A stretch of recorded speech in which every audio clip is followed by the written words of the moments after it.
Hey everybody, welcome back to another Judgment commentary of Bakemonogatari. But today, we're going to be checking out episode 8. Last time on episode 7, after his late night near-death experience, Araragi decided to confront Suruga, asking why she would want to kill him, and, well, it's a pretty funny story. Turns out back in middle school, Suruga was very into Senjugahara, and when I say she was very into her, I mean it. She was so into her that she was even the one who made up the Valhalla combo name for the two of them because she was self-shipping herself with her to that degree. And of course, she noticed when Senjugahara was starting to feel down, like when she quit the track team and all that, so she reached out to her, wanted to help her out, and, well, Senjugahara didn't take to it very well and told her that she didn't think very highly of her, as not even an underclassman, not even a friend, as nothing. She considered her nothing. Very much ouch.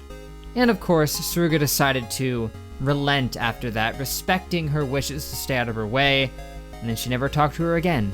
That is until she saw Araragi hanging out with Senjugahara, and she started to get super incredibly jealous.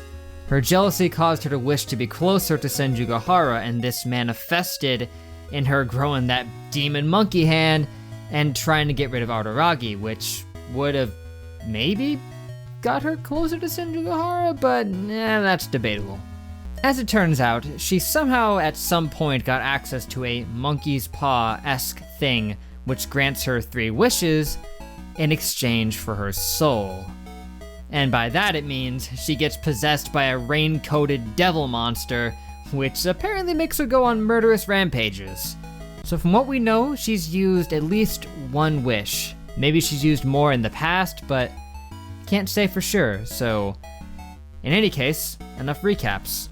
Let's get into Suruga Monkey, Part 3.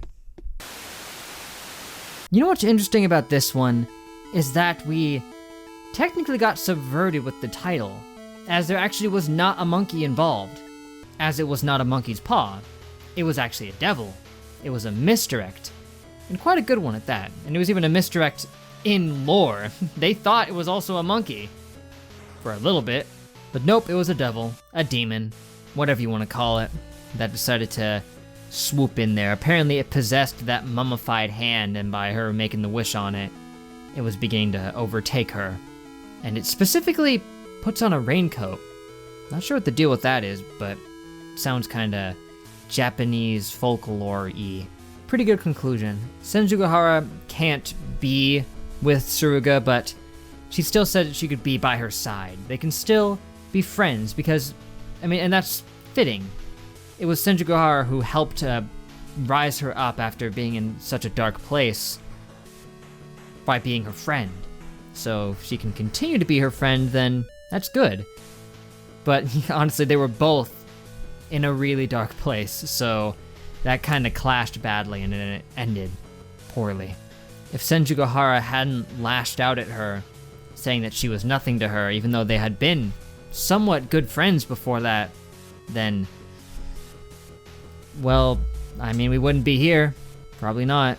But it's fine, it worked out as usual because Araragi stuck his neck out for her, despite the fact that she tried to kill him, and then put himself into a position where she would again try to kill him. Full stop, with what he thought was no way out other than him somehow tanking it and not getting killed, but even with a little bit of vampiric power, it was nowhere near enough. He tried to block that hit, and it just decimated his arm like it was nothing, and then at that point it was just a total curb stomp.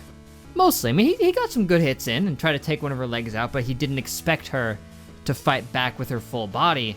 He just thought it would mostly be the arm, but nope. Hatred was deep down fermented within her, so she was consumed by it and went all out against him. Totally gruesome, dude. This arc, if it's had anything, it's had just gore. Not like the most gore I've ever seen, but it's just been down and dirty, man. Just from that first punch to him getting a hole in his torso, and then having his own intestines pulled out and then spun around by them into the walls, just You don't see that kind of graphic action every day. And the use of the bright, childlike colors during those scenes kind of clashed beautifully with how over-the-top violent and hateful all of that was. You know, because it was just so bright and vibrant and colorful, and yet it was just a sad, terrifying scene filled with nothing but malice.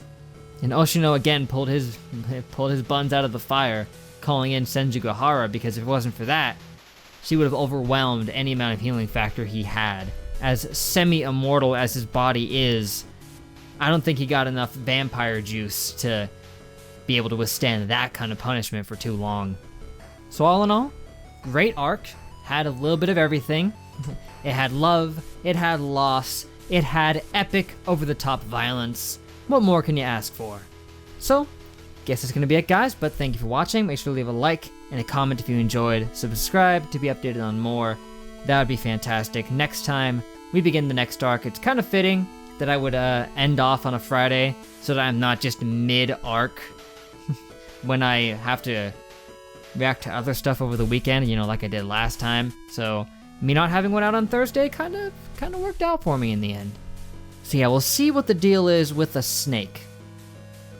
I mean, I can't imagine what's going to happen next at this point. They've set up a lot of precedent for things that can occur, but they've all been only sort of tangentially connected with differences in the type of thing that's causing this between gods and ghosts and demons. There's a few other things that could potentially move in here, but who knows? Maybe it'll be another of the three, or like I said, even just something totally new. That's the exciting part. You don't know. Genuinely, this 3-episode arc was great. Probably one of my favorites so far. Definitely one of the most engaging and interesting of them all, with more focus on action and actual things happening, less on the dialogue. There was quite a bit of that last time, but it was still some of the most engaging and intriguing dialogue that we've gotten. And overall, somehow, one of the least awkward of them, just in general, so yeah, you can call that a plus or a minus depending on how you feel about it, but for now, that is it. So until we meet again, I will see you guys later.